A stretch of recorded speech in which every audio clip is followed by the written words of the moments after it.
لما تعمل نفسك كاريزما.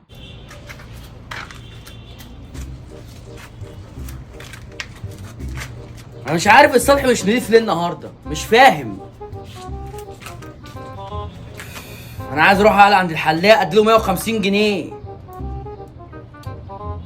الطقم ده عايز اغيره، مش عاجبني.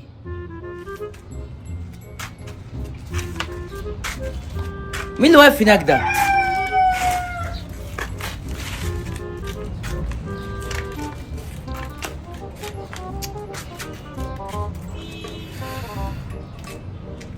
الجو النهارده مش قد كده، مش لذيذ. يعني في شويه حر كده. امبارح وانا معدي لقيت واحد راكب مكنه ريس، بيقول لي المكنه ديت انا جايبها وبدفع قسطها ومفكر نفسه بطل. قمت جايبت مكنه صيني وكاش.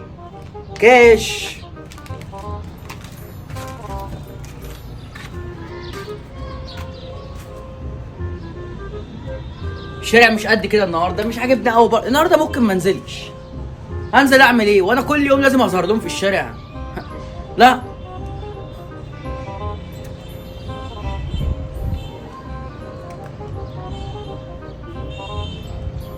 احلى حاجه ان الناس هنا اللي يشوفني يحترمني.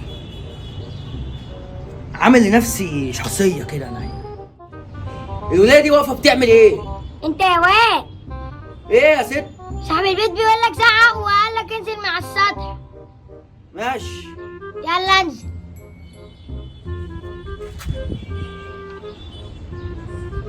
ولا كأن اي حاجه حصلت يعني. يعني ايه الراجل ما اتكلمش في حاجه غلط، قال لي انزل من على السطح عادي يعني.